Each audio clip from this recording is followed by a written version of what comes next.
Il y a des organismes qui sont là. Il y a des comités de parents aux écoles. Il y a d'autres parents qu'on côtoie. Il faut oser, il faut demander « Hey, qu'est-ce que tu en penses?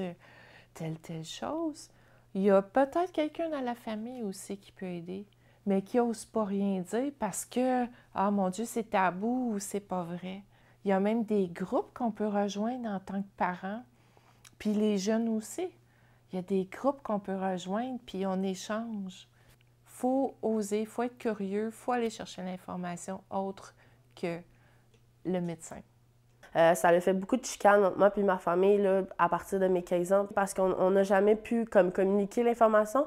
Fait que là, vu que moi, j'arrivais avec comme une autre perspective de ma santé mentale, ben pour eux, c'était comme, c'est pas ça, c'est pas ce que les spécialistes m'ont dit de tes 8 ans à tes 15 ans. Fait que pour eux, ils s'avaient fait comme une base. Puis moi, ben je détruisais, entre guillemets, cette base-là. Les jeunes ont leur droit. C'est leur droit de savoir qu'est-ce qui se passe. C'est leur droit de comprendre qu'ils ont droit, oui ou non, de refuser ça, cette médication-là.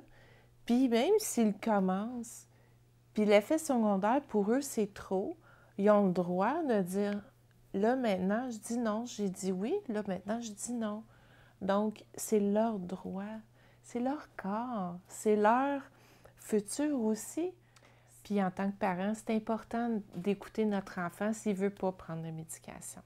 Il y a peut-être d'autres bonnes raisons qu'on ne connaît pas, donc s'asseoir avec l'enfant et savoir pourquoi. Ben, mes parents, personnellement, le vivaient quand même assez difficilement parce que j'étais la seule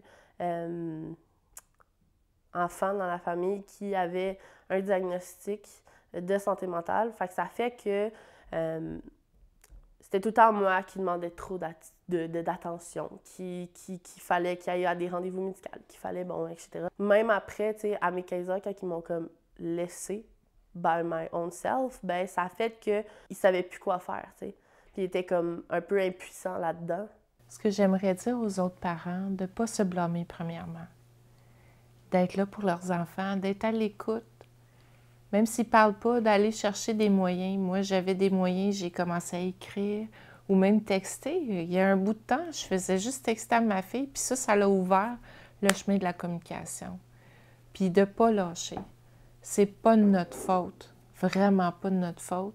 Puis de oser aller chercher de l'information, puis de pousser, de poser les questions. Il ne faut pas se gêner. On a le droit à ça. On a le droit d'avoir les outils, les enfants aussi, puis de s'asseoir avec notre enfant puis de dire « Regarde, je comprends, ça ne marche pas. J'aimerais ça être là pour toi. À combien tu veux que je sois là pour toi? Je suis là, alors tu viendras me voir. » Tu sais, il faut faire ce chemin-là. Mais juste d'être là, ils vont ressentir qu'on est là.